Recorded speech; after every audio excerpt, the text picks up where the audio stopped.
Hello friends, welcome to भारतीय academy. दोस्तों, इस वीडियो में आपको रेलवे ग्रुप डी के फुल मेडिकल प्रोसेस के बारे में बताऊंगा। चूँकि मैं स्वयं अभी रेलवे ग्रुप डी में कार्यरत हूं, तो मेरा मेडिकल प्रोसेस कैसे हुआ था, तो उसका मैं अपना पूरा एक्सपीरियंस आपके साथ शेयर करूंगा। तो चलिए शुरू करते हैं। जिस दिन आपका डीवी होगा उसके जस्ट अगले दिन ही आपको मेडिकल के लिए भेजा जाएगा। जहाँ डीवी हुआ था वहाँ पे आपको एक डॉक्यूमेंट फाइल नंबर होता है, जो आप सबका एक एक हर कैंडिडेट का एक एक नंबर होता है। जैसे मेरा इसमें 6075 है, ऐसे ही नंबर आपको भी मिलेगा आपका जहाँ डीवी होगा। तो इसी नंबर के अकॉर्डिंग ही आपका जहाँ पे मेडिकल होगा वहाँ पे आपको एक रसीद बनाई जाएगी, तो उस रसीद के ऊपर आपका ये नंबर रहेगा। सबसे पहले आपको डीवी होने के बाद पास ही के रेलवे स्टेशन से एक 24 रुपये का मेडिकल टोकन लेना होता है, और इसको अपने पास ही रखना, क्योंकि इस मेडिकल टोकन के साथ ही जब हॉस्पिटल में आप जाएंगे तो वहाँ पे आपको टोकन देकर रसीद बनवाना होता है। उस रसीद पे आपका एक तो रोल नंबर लिखा रहेगा, डीवी का जो फाइल नंबर बताया मैंने वो लिखा रहता है, आपका नाम वो लिखा रहेगा। उसके बाद फिर वहाँ पे सबका जितने कैंडिडेट जाते हैं एक साथ, उन सबको एक एक करके फिर टेस्ट के लिए बुलाया जाता है। सबसे पहले मैं यहाँ बात करूँगा आई टेस्ट के बारे में, कि आई टेस्ट के अंदर क्या क्या प्रोसेस होता है, और बाकी चीज़ें मैं लास्ट तक बता जाऊँगा, तो बस लास्ट तक आपको रहना है, ठीक है। टेस्ट के अंदर सबसे पहले अपन मेडिकल कैटेगरी समझते हैं। मेडिकल कैटेगरी जैसे A2, B1, A3, B2, C1, C2, ये क्या होता है इस चीज़ को मैं आपको समझाता हूँ। तो पहले लेते हैं A2। A2 के अंदर जो डिस्टेंस विजन होता है 6:9 होता है। 6, वो भी बिना चश्मे के। ये A2 जो मेडिकल कैटेगरी है इसमें ही आपको सिर्फ बिना चश्मे के रहेगा। बाकी के अंदर आप चश्मा अगर लगाते हैं तो आपको चश्मे के साथ भी टेस्ट दे सकते हैं, और नहीं लगाते हैं तो बिना चश्मे के भी होता है। तो 80 के अंदर ये 6:9 क्या है ये मैं आपको समझाऊं। तो ये 6 का मतलब है आप जहाँ पे हैं उससे जस्ट सामने की तरफ 6 मीटर की दूरी पर कोई ऑब्जेक्ट रखा हुआ है, या फिर चार्ट होता है एक, तो इस चार्ट के अकॉर्डिंग ही या तो वो चार्ट मिलेगा आपको, या फिर सामने एक जो ऑब्जेक्ट होगा आपका 6 मीटर की दूरी पर होगा। तो इस 6 मीटर की दूरी के कारण ये 6 है, और ये 9 का मतलब है कि जिस चीज़ को आप 6 मीटर की दूरी से देख रहे हैं उसी को एक नॉर्मल व्यक्ति 9 मीटर की दूरी से भी आराम से देख सकता है। तो 6/9 हो गया 6, कि आप 6 मीटर की दूरी से वो चीज़ देख रहे हैं। अगर 6/12 है तो वही चीज़ आप जो 6 मीटर की दूरी से देख रहे हैं एक नॉर्मल व्यक्ति 12 मीटर की दूरी से भी देख सकता है।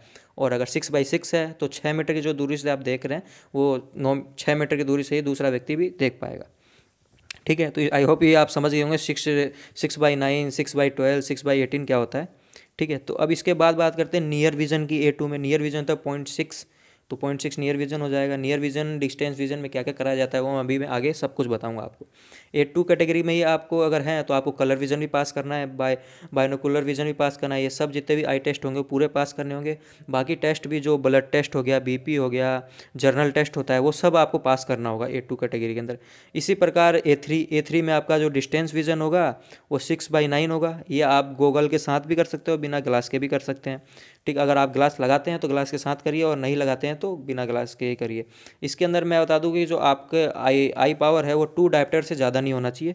अगर 2 डायोप्टर से ज़्यादा है तो आपको A3 कैटेगरी में नहीं रखा जाएगा। बाकी सब इसमें भी A2 की तरह और भी जैसे कलर विजन, बायनोकुलर विजन, वो सब पास करना होगा।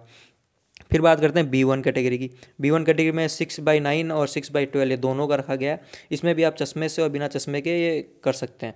यहाँ पे ये चीज़ ध्यान रखना है कि आपका जो आई पावर 4 डायोप्टर से ज़्यादा नहीं होना चाहिए।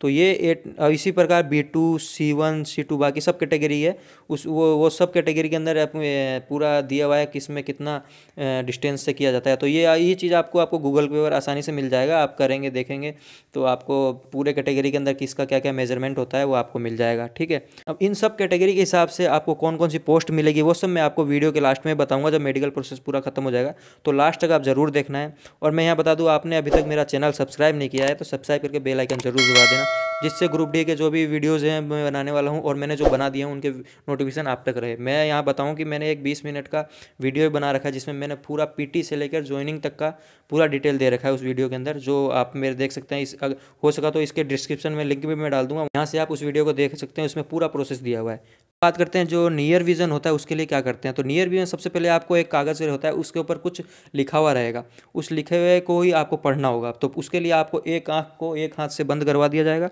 और एक आँख से आपसे उसको पढ़वाया जाएगा। आपके जस्ट आँख से लगभग 6 इंच के आसपास ये दूरी होगी, उतनी दूरी से आपको ये पढ़वाया जाएगा। और फिर उसके बाद जिस आँख को खुला था उसको बंद करवा के दूसरे आँख से पढ़वाया जाता है। तो ये नियर विजन के अंदर एक चीज़ करवाया जाता है, ठीक है। तो अब बात करते हैं डिस्टेंस विजन की। विजन के लिए या तो आपको स्नेरल चार्ट से पढ़वाया जाएगा, या फिर आपके सामने एक C आकार का छल्ला होगा, तो उस छल्ले का मुंह जिस तरफ खुला है तो वो बार बार घुमाएगा, एक कोई व्यक्ति वहाँ रहेगा वो घुमाता रहेगा, वो आपसे पूछेंगे इसका मुंह किस तरफ खुल रहा है, तो आपको बताना है ऊपर है, लेफ्ट में है, राइट में है, नीचे है। तो यही चीज़ आपको बताना है उनको। तो वो आप चीज़ ये दूरी लगभग लगभग मैंने आपको बताया कि फिट में ले तो 20 से 25 फीट के बीच के अंदर होता है। तो ये यहीं से आपका पता चलता है कि आपका जो विज़न है, डिस्टेंस विज़न है 6x6 है, 6x9 है, 6x12 क्या है वो चीज़ है। तो वो सी का छल्ला जिस तरफ घूम रहा है बस आपको वो देखना है, और उसका मुंह किस तरफ खुला हुआ है वो आपको बताना है। ठीक। इसके बाद आपका कलर ब्लाइंड टेस्ट कैसे करेंगे, तो कलर ब्लाइंड टेस्ट के लिए एक बुक होगा जिसमें एक कलर के डॉट डॉट बने होंगे। तो डॉट डॉट बनेंगे, ये दो तरह से करा जाता है। एक तो उसमें लाइन बनी होती है डॉट डॉट के बीच में, तो वो लाइन बना होगा, उस लाइन के ऊपर ही हमको अंगुली फेरा जाएगा, अंगुली फेरने के लिए बोला जाएगा। तो वो जैसे जैसे लाइन है उस लाइन के हिसाब से अपने को अंगुली लेके आना है, अंगुली को वहाँ लेके जाना है। तो ये 3-4 पेज पे करा लेंगे। जस्ट इसके बाद आपको एक बुक होती है आई टेस्ट के लिए, इस बुक को इशिहारा बुक भी कहते हैं, यह आपको मार्केट में मिल जाएगी। तो इस बुक के ऊपर डिजिट लिखा होता है, इस डिजिट के द्वारा इस डिजिट पे कितने कितने नंबर हो रहा है उस नंबर को आपको बताना था। किसी पे 70 लिख रहा है, 20 लिख रहा है, 12 लिख रहा है, 5 लिख रहा है, 8 लिख रहा है, 79 लिख रहा है, जो भी लिख रहा है उस डिजिट को आपको बताना होता है। तो वो डिजिट अगर आप नहीं बता पा रहे हैं तो मतलब आपके कलर के अंदर कलर ब्लाइंडनेस में कोई दिक्कत है, कलर ब्लाइंडनेस है आपको। तो वही चीज़ है, ये टेस्ट किया जाता है इस बुक के द्वारा।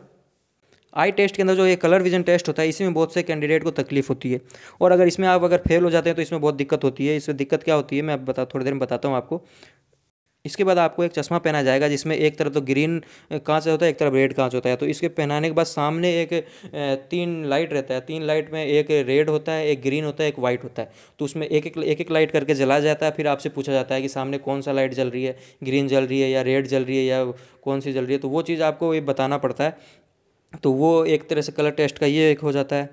तो मैं बता दूं कि कलर विजन टेस्ट के अंदर जो होता है वो आपको थोड़ा ध्यान से पढ़ना है, आपको घबराना नहीं है। वहाँ जो भी दिक्कत है अगर आती है तो आपको इसलिए आती है कि आप थोड़ा सा घबरा जाते हैं। तो अगर वहाँ दिक्कत आती है तो अगर आपको वहाँ दिक्कत आती है तो आपको एक दूसरे हॉस्पिटल में भेजा जाता है जहाँ पे आई स्पेशलिस्ट के द्वारा आपको वापस से कलर विजन टेस्ट कराया जाता है। और क्योंकि रीमेडिकल अगर आपको यहाँ फर्स्ट हॉस्पिटल के अंदर दिक्कत आ रही है तो आपको वापस से साइड मतलब आपको साइड करके रीमेडिकल दे दिया जाता है। तो आपको फिर वहाँ दूसरे हॉस्पिटल में जाना है, वहाँ पे आपको चेकअप करवा के फिट होना है। वहाँ पे अगर आप फिट हो जाते हैं वहाँ तो फिर आपको पास कर दिया जाता है, लेकिन अगर आप वहाँ फेल हो जाते हैं तो आपको फिर बाहर भी किया जा सकता है। तो सबसे मेन आई टेस्ट के अंदर है कलर विज़न का, जो कलर विज़न है वो टेस्ट ज़रूरी है। तो अगर आप खुद भी करना चाहते हैं कलर विज़न टेस्ट तो आप कर सकते हैं, क्योंकि आपको अगर लगता है कि आपको कोई दिक्कत है तो आप एक मार्केट में एक बुक आती है, इसको Ishihara colour vision test book कहते हैं, वो आप खुद ला के प्रैक्टिस कर सकते हैं। क्योंकि ज़्यादातर हॉस्पिटल में यही बुक होती है, इसी बुक के द्वारा जो नंबर लिखे होते हैं उन्हीं नंबर को पढ़वाया जाता है। तो ये अगर आपको लग रहा है कि मेरे कलर विजन में कोई दिक्कत हो सकता है, हल्का फुल्का भी अगर आप डाउट हैं तो आप ये बुक लेके 200-300 के आसपास आएगी, तो आप बुक लेके आप ये अपना डाउट क्लियर कर लेना, ठीक है। फिर आपका जो आँखों का है एक लेज़र से भी टेस्ट किया जाता है कि आपने कोई ऑपरेशन तो नहीं कराया आँखों में, या फिर आपने लेंस वेंस तो नहीं लगाया। तो ये लेज़र टेस्ट भी होता है। ये आपका जो मेन हॉस्पिटल होता है या तो उस हॉस्पिटल में अगर सुविधा होगी तो उसमें करा लिया जाएगा, नहीं तो आपको दूसरे मेन हॉस्पिटल के अंदर भेजा जाएगा। तो ये पूरा प्रोसेस था आई टेस्ट का। अब हम बात करते हैं बाकी के कौन कौन से टेस्ट होते हैं उसके बारे में। तो आई टेस्ट या तो पहले करा लिया जाता है या बाद में कराया जाता है, ठीक है। तो फिर इसके बाद आपको भेजा जाता है एक्सरे रूम में। एक्सरे रूम में आपका जो सिर्फ चेस्ट का एक्सरे लिया जाएगा। एक्सरे चेस्ट का होते ही आपको लगभग 2-3 घंटे के अंदर आपको वो भी दे देते हैं रिपोर्ट कि आपका चेस्ट ठीक है, वो एक्सरे सही है, ओके है। फिर उसके बाद आपका ब्लड प्रेशर चेक किया जाता है। ब्लड प्रेशर में आपका बीपी चेक कर लेंगे। बीपी चेक करने के बाद फिर आपका ब्लड टेस्ट होगा। ब्लड टेस्ट के अंदर आपका जो शुगर चेक किया जाता है कि आपको डायबिटीज़ है या नहीं है। अगर आपको थोड़ी सी मैं यह बता दूं कि आपको लग रहा है कि आपको डायबिटीज़ है, शुगर की कोई दिक्कत हो सकती है, तो मेडिकल का भी समय है। मेडिकल के थोड़ा पहले ही आप वो शुगर पे कंट्रोल कर सकते हैं, खाने पीने में थोड़ा ध्यान देकर शुगर कंट्रोल कर सकते हैं।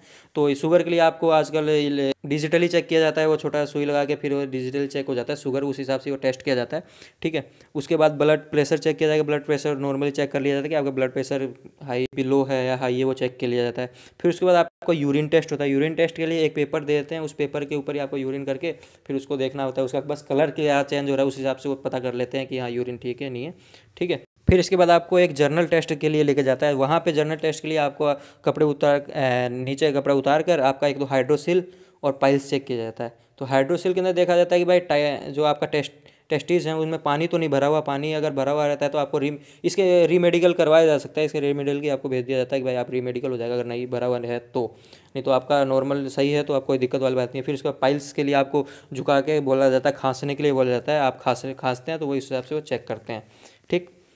ये जर्नल टेस्ट होने के बाद फिर आपका ईसीजी का टेस्ट होता है। ईसीजी टेस्ट करने के लिए मैं आपको नॉर्मली एक सलाह दूंगा कि जब आपका ईसीजी टेस्ट हो रहा है तो आपको कोई घबराने की ज़रूरत नहीं है, कुछ माइंड में लाने की ज़रूरत नहीं, बस आपको नॉर्मली बिहेव करना है, नॉर्मली रहना है। इससे क्या होगा कि आपका जो एक बार में ईसीजी जो है वो क्लियर हो जाएगा, एक बार में ईसीजी आ जाएगा। लेकिन अगर आप वहाँ घबराते हैं, थोड़ा इधर उधर की बातें दिमाग में लाते हैं, तो आपका जो हार्ट बीट है वो बढ़ जाती है। तो उसके बाद क्या होता है कि 2-3 बार टेस्ट करना पड़ता है, फिर वो हार्ट बीट वो ईसीजी होने में थोड़ा समय ले लेता है। तो आपका जब भी ईसीजी होगा तो आपको बस नॉर्मली रहना है, ईसीजी आराम से क्लियर हो जाएगा, ठीक है। तो ये सब होने के बाद फिर आपका बॉडी टेस्ट नॉर्मली किया जाता है। मतलब बॉडी टेस्ट कैसे किया जाएगा, आपका एक तो फ्लैट फुट चेक किया जाएगा, आपको टी शर्ट उतरवा दिया जाएगी ऊपर से, फिर टी शर्ट उतारने के बाद आपके हाथ सीधे करवाए जाएंगे, हाथ में कोई बैंड तो नहीं है ना, पैरों के अंदर बैंड तो नहीं है ना, आपको चलवाया जाएगा, इधर से उधर चलवा के देखा जाएगा कि आप से नॉर्मल चल तो पा रहे हैं ना, और कोई बड़ा ऑपरेशन तो नहीं हुआ है ना आपके शरीर में। तो वो सब चेक किया जाता है ये बॉडी टेस्ट के अंदर। सिंपली कोई ज़्यादा वो नहीं है, बस ये हाथ ऊपर करके नीचे करना, पैर थोड़े से चल चल के देखना। तो ये इसमें एक फ्लैट फुट हो जाएगा, पैरों का नॉर्मल तो है वो है, और आपके जो हाथों में है वो कोई बड़ा ऑपरेशन तो नहीं है। तो यही चीज़ जनरल टेस्ट ये किया जाता है। तो ये पूरा मेडिकल का प्रोसेस में मैंने आपको बता दिया कैसे क्या होता है।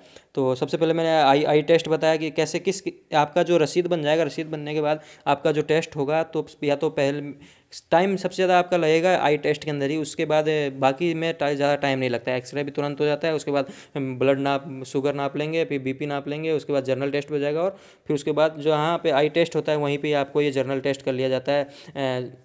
जनरल बॉडी का टेस्ट कर लिया जाता है, फ्लैट फुट देखना या पीटी जो पीटी जैसे कराते हैं उस हिसाब से होता है, ठीक है। तो अब यहाँ से आपको एक तो ईसीजी की रिपोर्ट, और आपके जो एक्सरे है, और उसके बाद आई वाली, ये तीनों रिपोर्ट को लेके या तो आपको दूसरी हॉस्पिटल में भेजा जाता है, या फिर उसी हॉस्पिटल में अगर सुविधा है हो तो वहाँ चेक किया जाता है। तो ये क्या, जो बड़े डॉक्टर होते हैं वो देखते हैं, स्पेशलिस्ट होते हैं, वो देख कर वेरीफाई करके वो दे देते हैं, ठीक है। तो ये पूरा मेडिकल प्रोसेस था। अगर इसमें भी अगर कोई आपका डाउट रह रहा है तो आप मुझको कमेंट में मैसेज कर देना, मैं आपको पर्सनली कमेंट में मैसेज करके मैं आपको जवाब दे दूंगा, ठीक है। तो अब बात करते हैं यहाँ पे पोस्ट को इसको कौन कौन से मिलती है। तो A2 मेडिकल है, A2 मेडिकल में पॉइंट्स मेल मिलता है।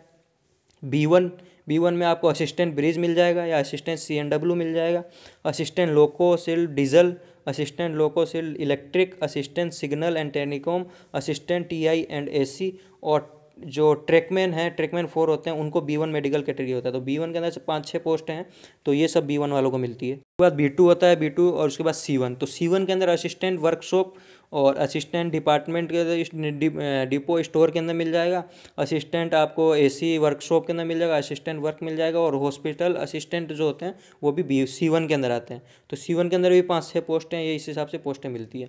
तो अगर आप A2 अगर फिट हैं तो आपका मतलब आप जनरली सब के लिए लगभग फिट ही हैं। जो मेरा मेडिकल कैटेगरी था, मेरा A2B1 था, A2B1 के लिए मैं क्वालिफाई हुआ था। तो मैं लगभग मैं अभी ट्रैकमैन पे वर्क कर रहा हूँ, तो ये मेरे को B1 भी था और A2 भी था, तो मुझे ट्रैकमैन भी मिल सकता है और पॉइंट्समैन भी मिल सकता था। तो मुझे अभी ट्रैकमैन का दिया गया, तो मैं अभी ट्रैकमैन पे वर्क कर रहा हूँ। थैंक यू दोस्तों, आई होप आपको ये वीडियो पसंद आया होगा। वीडियो पसंद आया है तो लाइक, कमेंट और शेयर जरूर करना, और आपकी जो भी राय होगी, आपका जो भी पूछना होगा वो आप कमेंट कर सकते हैं मेरे को।